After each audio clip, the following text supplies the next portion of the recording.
It's my feel-good breakfast show. Thanks for staying with your Feel Good Breakfast Show, Expresso. Open your home to a whole new world of endless opportunities. Is that exciting? Yes, it is. With an ever-growing digital world, households are really becoming more and more reliant on fast and reliable internet connections, where we're seeing technology and humanity seamlessly working together to further improve our lives.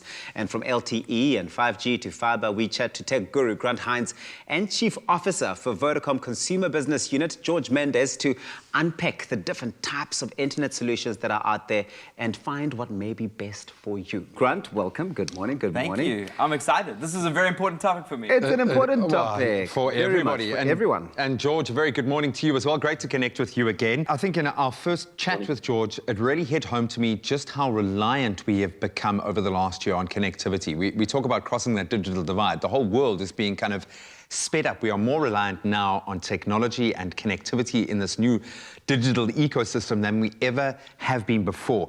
How is the world changing? As someone who's pretty much sitting in a front row seat, from your perspective, Grant, what is the big shift? Well, you know, for the most part, I was working from home anyway prior to COVID, and a lot of businesses were dragging their heels in the ground to move to like an office-less environment.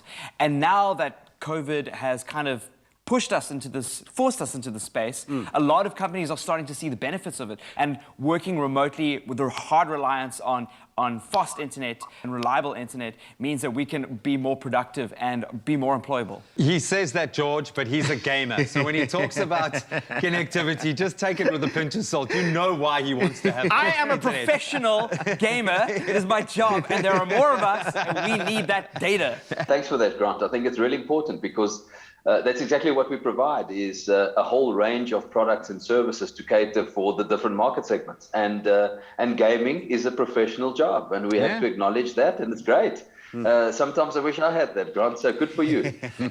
So effectively, when you talk about gaming as an example, you know, latency becomes a really big deal. So an uncontested environment, fiber and so on, becomes quite significant. We have fixed wireless options, we have mobile options, we have fixed options in the form of fiber. We're an internet service provider on our own infrastructure. We sell on behalf of other infrastructure providers. And really, we have a range of products that cater for your need. And of course, what makes us a little different is that we have a range of complementary products. So if you took fiber as an example, we have mobile as a backup, as one of only a handful of providers that can really do that. If your fiber goes down, then the mobile will kick in. Equally, insurance products to insure the products. Energy has been a bit under the weather lately, and so as a result, we have UPS systems as well that we can keep you connected. Small things like power surging and things like that, 24-hour call centers, home tech support, all these kind of added value add, if you like, make us really different. And you talk about power surge. I mean, it's never a thing until you have to replace your router because either the power's gone on and off and on and off, yeah? Or your computer. Exactly. And that's not cheap. And it ain't cheap. So George was mentioning things like LTE, fiber, 5G. What essentially, for the uninitiated, what is the difference? Those are all different ways that the internet is brought to your house, and there are different mediums with it. 5G is really fast compared to 4G. Okay. The higher up the spectrum you go, it's just... What's LTE? LTE is 4G. So, so like it's the wave spectrum with which it reaches your house. Fiber, on the other hand, is actually physical infrastructure. It's a line. It's a line. It's a glass cable that gets to your house. So the internet can theoretically get to your house at the speed of light. The faster and more latency-free, the more physical the object is, and the less physical it is, like using cell phone towers, might have some latency, but you can still get really fast, reliable internet through it. This is really fantastic. It's so impressive. I can just imagine there's like 14-year-olds around the country who are playing Fortnite saying, I want to play at the speed of light, Mom. I want to play at the speed of light. I love it. But George, what are the different solutions then? Should people be asking their parents, I suppose, if they can be connecting at speeds of light? What solutions do you guys provide, and how do we go about picking the right options for us? Firstly, Grant, if gaming doesn't work out, you know very much about telecoms and connectivity, so you're welcome to join us anytime. And I think that's exactly the point, is that from a layman perspective, it would be unfair of us to expect customers to walk in and say, I want 25 megabits per second, or I want 50 megabits per second, or I want to consume 100 gigs of data per month, because it's not really something that's easily sort of calculated, if you like. You simply have to say, I have 1 or 2 or 3 or 4 people in my household. I want to use connectivity for the following. I'm working from home and I just need to have a Zoom call or Microsoft Team call regularly. But at the same time, I've got a child that's being educated, so we know that's going to consume some bandwidth. And so we would just need to know who is being connected to what to more or less size up what would be required. And from there, we can then determine, okay, this mobile package or this fixed package would be more than adequate for you, of which at any stage one could upgrade. So it's not that you commit it forever and that's it. Based on my needs in this case, let's say I'm a big gamer, maybe a professional gamer, or in my case, a freelancer that needs to work from home.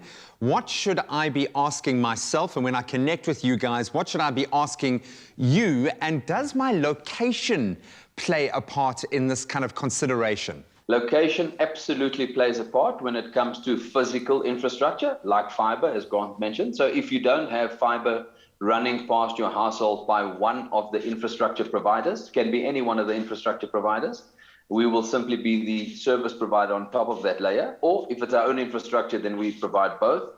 Then that will be a challenge from a fixed perspective. Then we would need to go with a mobile solution, which could be in the form of 4G or 5G, and we could quite easily package a solution for you. I mean, there's products that range from 99 Rand a month all the way to 9.99 a month, sort of at the top end for pretty much unlimited fiber speeds and things like that. I love it, man. You got us covered, buddy. You got us covered.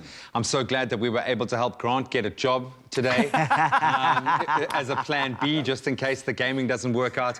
Thank you, buddy. Thanks for explaining things. We also learned that 4G is LTE, which was a big thing. Yeah, I didn't know that. That stood out for me. George, thank you so much. You guys are doing an amazing job in your space. Congratulations, and keep up the good work, my friend. Really has been a pleasure connecting with you.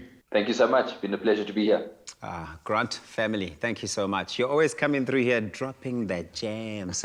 But of course, as we approach a more digital world, staying connected and working with technology to seamlessly make our lives easier is the future. Yep, and thanks to VODACOM's great network, smart devices and services, staying connected has never been easier.